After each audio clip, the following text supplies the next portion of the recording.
I was a boy, steam trains intoxicated me. It wasn't just the locomotives themselves, but the Britain they represented, the wonderful land they carried you through.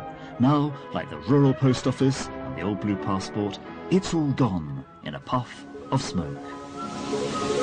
Or has it? If you know where to look, you can still find traces of ancient Britain. And as often as not, they're connected by railways, lines that by right should have gone years ago, but somehow managed to cling on against all the odds. The Romney, Hythe and Dymchurch is just such a line. It's about an hour from London, but it might as well be in Outer Mongolia. It's a jewel, everything that a railway should be, especially because it uses steam engines.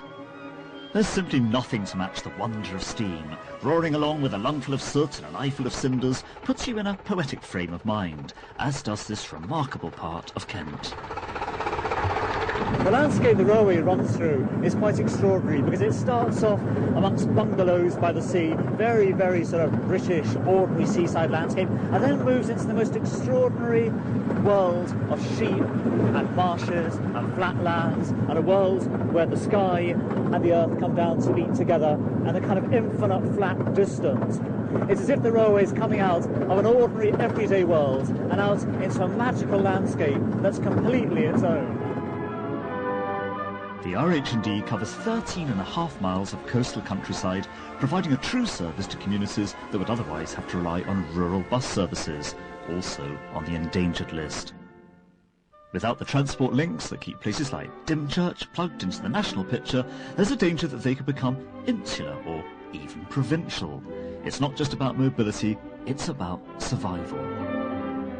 The wonderful thing about these little railways is that they serve dynamic, thrusting, vibrant towns that are nevertheless a little bit too small and too insignificant for the big grown-up railways to bother with. Like so many of these special lines, the Romney, Hythe and Dymchurch Railway relies on enthusiasm and enthusiasts, but it always has done. In fact, it was founded by two 1920s enthusiasts, the racing driver and playboy multimillionaire landowner Captain Jack Howie and Count Louis Zabrowski, another 1920s racing driver, playboy millionaire. But you know who he was, even if you don't know the name. He was the man that drove the original Chitty Chitty Bang Bang. In the 1920s, Howie used the fortune he had made in Australia to provide the Kent coast with a full-scale railway service in miniature. Howie adored engineering and the company of engineers. It's said that he could have lived like a prince, but he preferred to lurk in the loco shed, talking hammers and spanners. He liked to take work home with him as well. It's said that Captain Howie used to keep one of these full-sized Romney, Hythe and Dymchurch railway locomotives, all 8 tons of it, in the living room at home. And when Mrs. Howie used to go out for a packet of fags or to get her hair done, well, he used to light it up and get up a full head of steam. Very nice for Captain Howie, but I'm not sure about the soft furnishings in the living room. Keith Massey loves the train so much, he moved to a line-side house and then took down his garden fence to get even closer.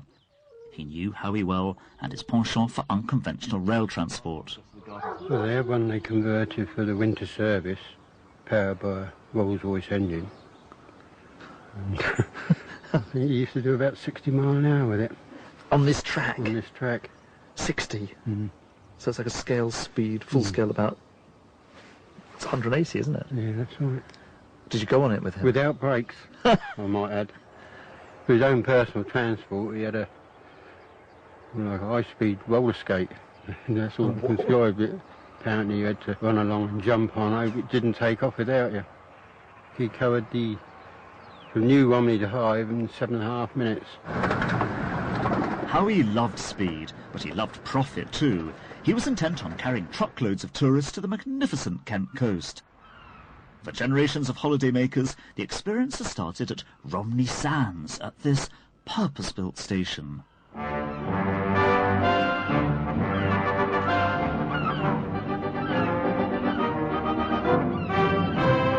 British are a people designed to enjoy their leisure hours, throwing stones at the sea or making tea in rented accommodation.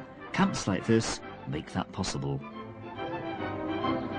There's something of the bulldog spirit about people who come on holiday to the English seaside.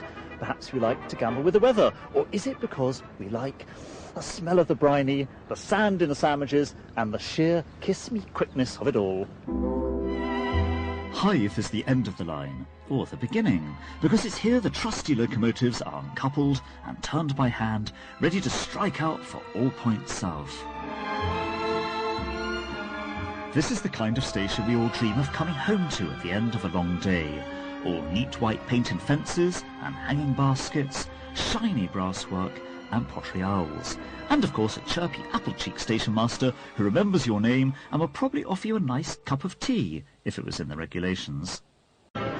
What is remembered is that Howie liked to drink and his wife didn't, so he named the only miniature bar car in the world Gladys in her honour. George Johnson's Behind the Bar. This is our real ale that we have brewed specially for us. What is it, still steaming along? This Still is a steaming pint of along. foaming steam ale, is it?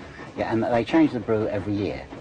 And about 4 years ago, we got a batch that when you opened it, it went whoosh. Like a steam engine. So we had to change that.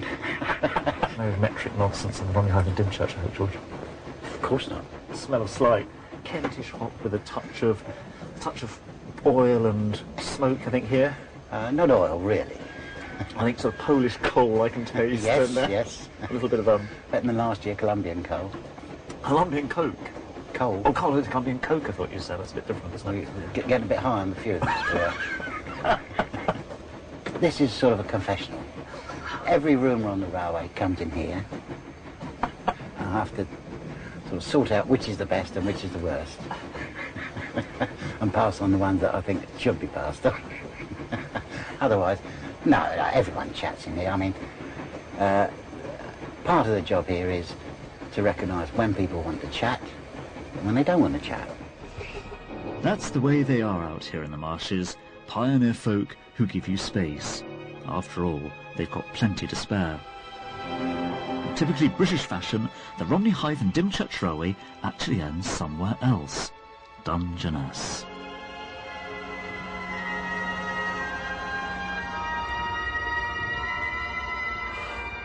It's the end of the world as we know it.